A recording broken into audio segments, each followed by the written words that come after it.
Quand j'étais petite, j'ai grandi dans un petit village de pêcheurs à l'est du Canada, entre le golfe du Saint-Laurent et la forêt boréale. La zone ne faisait qu'à peine 370 mètres carrés de large. Encore plus petit fut le nombre d'habitants qui s'étiraient sur la Grande Rue, chemin principal qui traversait la petite ville de part en part. Au total, notre communauté était entourée d'une vaste étendue d'eau et d'un amas infini d'arbres qui faisait à lui tout seul 55% du pays. J'ai passé une grande partie de ma vie à chasser dans ces bois, alors vous pouvez imaginer ma joie quand mes parents m'ont offert un chien de chasse.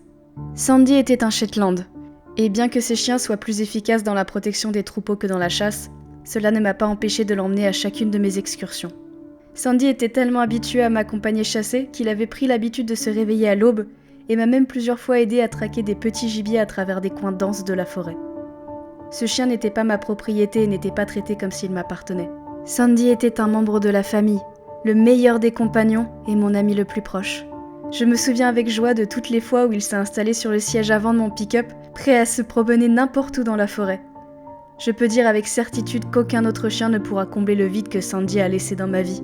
Je pense que les fans de chiens connaissent bien ce sentiment. C'était le 30 octobre, le jour de l'ouverture de la chasse aux cerfs. J'avais mentionné à ma famille l'idée d'emmener pendant quelques jours Sandy, mon équipement de chasse ainsi que des produits de première nécessité dans une des cabanes appartenant à mon grand-père et qui se trouvait dans un coin reculé au beau milieu de la nature. Beaucoup d'entre eux ont protesté, mais rien ne pouvait m'arrêter.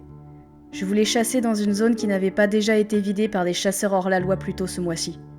J'avais tout installé dans la Ford bleue, y compris Sandy, et après quelques heures de route, nous nous sommes installés dans une des vieilles cabanes isolées de mon grand-père.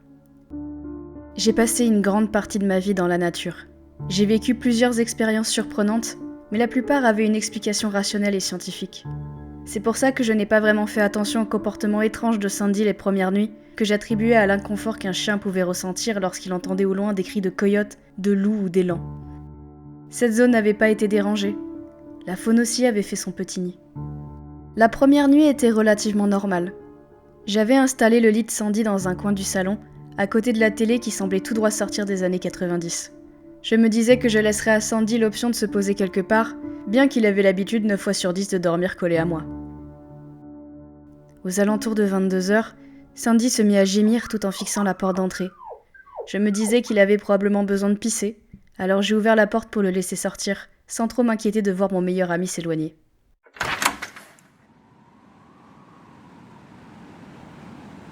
Au lieu de sortir, Sandy s'est assis dans l'entrebâillement de la porte et observé la forêt au-delà du chemin. J'ai fait de même pendant quelques minutes, avant de me dire qu'il avait simplement vu une bestiole passer devant la cabane. La nuit s'est finie sans encombre, et Sandy a dormi près de moi comme d'habitude. La deuxième nuit, j'ai attribué l'étrangeté au stress de Sandy. Plus tôt dans la journée, nous avons traversé une bonne partie des bois derrière la maison, et j'ai cru entendre des branches se briser sous le poids de quelque chose de lourd. J'espérais que ce ne soit pas un élan, car mon fusil n'aurait clairement pas fait le poids. Mais quelque chose avait changé avec Sandy, quelque chose à laquelle je n'ai pas prêté attention à ce moment-là.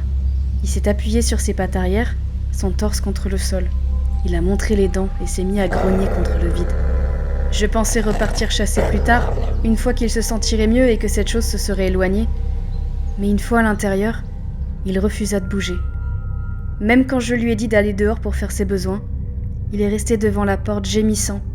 Il me couinait dessus pour me faire comprendre qu'il ne voulait pas sortir. Je ne l'ai pas forcé. S'il devait pisser par terre, alors tant pis. Je me suis dit que c'était probablement un ours, avant de fermer la porte et de finir la journée. Ce fut lors de la 3e nuit que l'enfer commença. Même aujourd'hui, je ne comprends toujours pas ce qui s'est réellement passé. Sandy n'a pas mangé de la journée. J'ai attrapé un lapin plus tôt ce jour-là, quand Sandy a décidé qu'il ne voulait pas être dehors, puis je me suis posée à l'intérieur. Je l'ai cuit avec un peu de sauce avant de le donner à mon chien. Ce n'est pas quelque chose que je faisais régulièrement, mais comme c'était une occasion spéciale, je me disais qu'un bon petit plat lui remonterait suffisamment le moral pour qu'il m'accompagne le lendemain. Sandy n'y a pas touché. Il ne l'a même pas reniflé. Au lieu de ça, il s'est assis près de moi sur le canapé, fixant la porte. Après presque 3 heures à regarder des cassettes sur la vieille télévision, Sandy a commencé à pleurer et s'est recroquevillé près de moi. C'est là que mon jugement m'a fait faire les pires choix. Ça peut paraître bizarre d'être le protecteur de mon chien au lieu du contraire, mais c'était ma famille. Si quelque chose effrayait Sandy à ce point, alors il était de mon devoir de m'en occuper. J'ai chargé mon fusil, ouvert la porte, et je me suis posté à l'entrée de la cabine en attendant. J'ai attendu au moins une demi-heure à fixer le vide. Il n'y avait pratiquement aucun bruit, à part le léger vrombissement des insectes et le vent froid d'automne à travers les feuilles. L'élan n'est pas une créature gracieuse. Si c'en était un, je l'aurais entendu venir. Après 40 minutes, Sandy s'est levée en furie et a foncé dans la noirceur de la forêt, au-delà du chemin, en aboyant de toutes ses forces. Même si je savais que mon chien pouvait survivre dans la nature, j'ai commencé à m'inquiéter. Il n'y a pas beaucoup de nourriture en hiver et je connais quelques prédateurs dans ces bois qui adoreraient faire de mon chien leur dîner. J'ai entendu l'aboiement de Sandy s'éloigner petit à petit, jusqu'au silence complet. J'ai attendu des heures devant la porte avec mon fusil en joue, prêt à tirer sur cette chose qui rôdait dans les bois. J'ai attendu des heures que Sandy revienne. J'ai attendu jusqu'à ce que l'aube perce le ciel, et j'ai encore attendu jusqu'au coucher du soleil, assis sur le porche, à combattre mon manque de sommeil dans l'attente de mon chien. Sandy a fini par revenir, 3 jours plus tard. Le brouillard s'était installé. La nuit assombrissait le ciel et le couvrait d'une teinte bleu foncé. Les recherches des derniers jours n'avaient mené à rien, et je commençais à m'inquiéter à l'idée de devoir partir récupérer des provisions. Je ne pouvais pas laisser Sandy là-bas, perdue dans les bois, gelée et affamée. C'était déjà assez difficile de l'imaginer m'attendre pour le ramener à la maison. J'ai préparé mon sac avec juste le nécessaire pour le voyage du lendemain. J'avais décidé que demain serait le dernier jour avant de partir en ville et demander de l'aide à mon père pour retrouver Sandy. C'était un vieux retraité grisonnant, mais je savais qu'il serait déterminé à m'aider s'il savait qu'il s'agissait de Sandy. Heureusement, Sandy est revenue avant que je finisse ma pensée. Je l'ai vue par la fenêtre, sur le chemin qui rejoignait la route principale, à quelques mètres de la maison. D'habitude, je l'entends foncer vers la porte et taper avec sa patte pour que je lui ouvre, mais cette fois, c'était différent.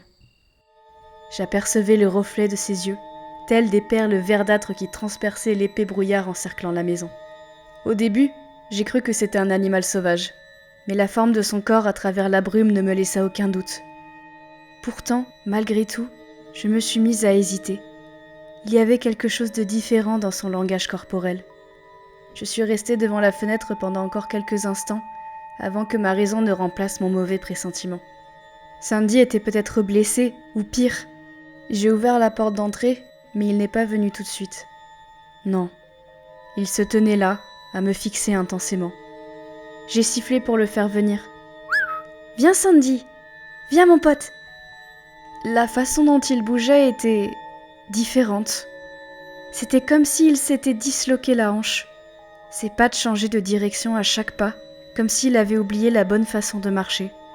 Sa tête était baissée, mais il ne montrait pas les dents. Il n'avait pas l'air agressif. La seule façon dont je pourrais le décrire, c'est penaud, comme s'il avait fait une bêtise et que je venais de le réprimander. J'avais peur qu'il se blesse en sautant des marches avec ses hanches disloquées, mais il s'en est sorti sans problème.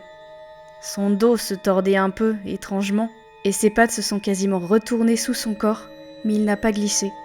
Il s'est assis sur la marche et m'a fixé sans bouger. Ce n'est qu'après m'être éloigné de la porte d'entrée qu'il a décidé de bouger. Il est allé immédiatement dans son lit. Il ne s'est pas arrêté pour me renifler la main. Il n'a pas attendu des câlins avec entrain comme d'habitude. Il est allé directement dans son lit, où il s'est installé pour m'observer pendant un bon moment. J'ai continué mon film. Je l'ai appelé plusieurs fois, sans réponse. Ses oreilles ne se sont même pas levées avec le son de ma voix ou de ma main tapotant le canapé. Il m'avait manqué, mais je ne voulais pas le forcer vers moi. Il y avait quelque chose qui me disait que je n'aurais pas dû le laisser rentrer, mais j'ai passé ça pour de la fatigue avant d'aller me coucher quelques heures plus tard. Quand j'y repense, il n'a pas cligné une seule fois des yeux. Il était posé comme une statue, et quand j'ai éteint la lumière, je pouvais toujours voir le reflet vert me regarder rentrer dans ma chambre. Je suis certaine de l'avoir entendu se déplacer cette nuit-là, d'avoir entendu le son de ses griffes contre le parquet s'approcher de ma chambre, mais ses pas étaient lents et méticuleux. Ce n'étaient pas les pas habituels de Sandy quand il me voyait me coucher et voulait me rejoindre en vitesse. J'ai entendu les bruits s'arrêter devant la porte de ma chambre, mais je ne l'ai pas entendu gémir pour rentrer. Je n'y ai pas pensé plus que ça et j'ai fini par m'endormir profondément. Le lendemain, je me suis dit que j'avais rêvé. Sandy était resté dans la même position que quand je l'ai laissé pour aller me coucher. C'était comme s'il n'avait pas bougé d'un pouce pendant toute la nuit. Il n'a même pas remué la queue quand je lui ai dit bonjour ce matin. Il m'a suivi dans la cuisine avant de s'arrêter devant la porte quand j'ai rempli son bol de nourriture pour chien. À nouveau, son derrière se déhanchait bizarrement pendant qu'il s'approchait de moi. J'avais cette mauvaise impression qu'il avait vraiment l'air bizarre ce jour-là. C'était comme si son corps s'était allongé pendant la nuit. Sandy a recommencé sa drôle de démarche. Il n'est pas rentré dans la cuisine. Il devait être affamé après avoir passé tant de temps dehors, mais il me fixait comme s'il attendait que je me rapproche. Après un long duel de regards entre moi et mon chien qui n'a pas cligné une fois des yeux, j'ai fini par arrêter ce petit jeu en l'appelant. Aucune réaction. Je ne voulais pas m'approcher de lui, même si c'était mon Sandy qui d'habitude ne ferait pas de mal à une mouche. Lorsque je suis passée près de lui, son corps s'est tordu, mais il ne s'est pas approché de moi. Quand je suis sortie ce jour-là, il n'y avait rien. Je n'entendais ni insectes, ni oiseaux, pas même une chouette ou un coyote dans le lointain. Les seuls bruits que j'entendais étaient celui de ma respiration et des feuilles craquant sous mes pas. Au coucher du soleil, j'ai commencé à rentrer. J'aurais dû rassembler mes affaires et partir à ce moment-là.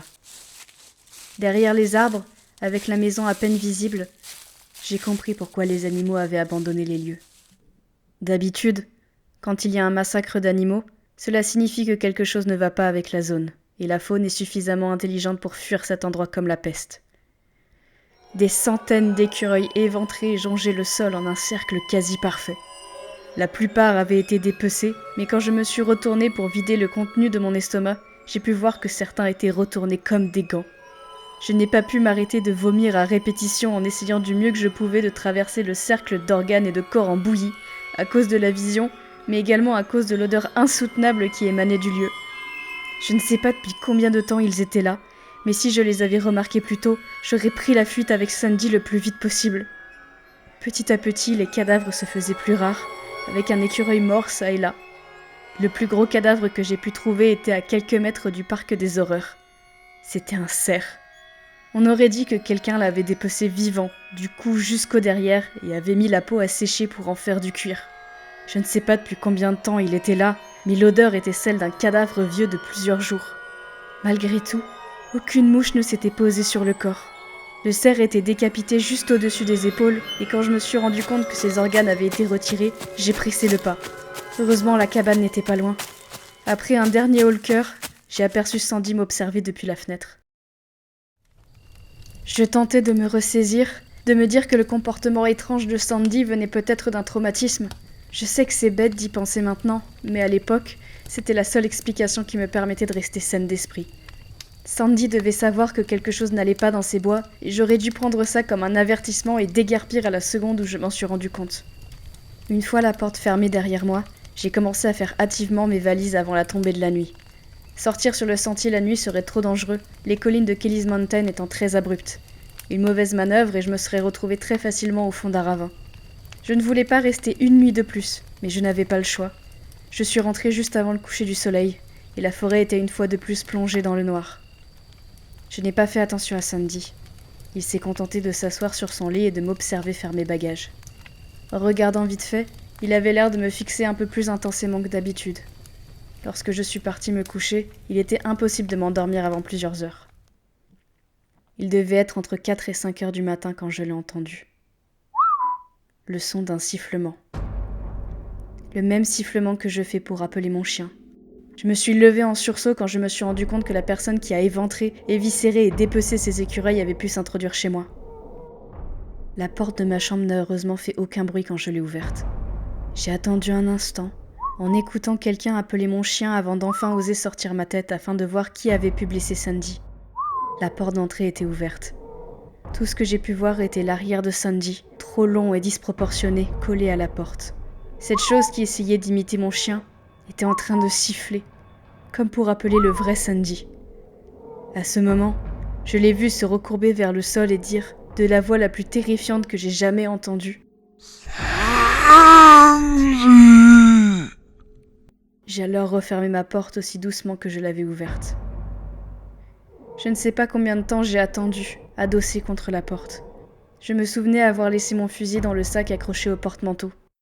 Je n'ai pas fermé les yeux de la nuit. J'ai attendu encore et encore, bien après le lever du soleil, avant de prendre mon courage à deux mains et d'ouvrir la porte pour foncer vers la voiture. Je refusais de mourir ici. Sandy, ou plutôt la chose, n'était plus là, et la porte d'entrée était grande ouverte. Personne n'avait touché à sa nourriture, mais toute la viande dans le frigo avait disparu. Je n'ai pas récupéré ses affaires. J'ai jeté mon sac sur mes épaules avant de foncer vers la Ford. Je ne pourrais pas décrire le sentiment que j'ai ressenti lorsque je me suis rendu compte que je devais laisser Sandy là-bas. Il ne pouvait pas être mort. Je ne pense pas pouvoir vivre en me disant que la chose que j'ai laissée entrer chez moi et qui a éventré tous ces animaux aurait pu faire de même avec Sandy. J'ai rejoint la route aussi vite que j'ai pu. Je me sentais comme enfermée dans un labyrinthe où chaque chemin me ramènerait à cette maison.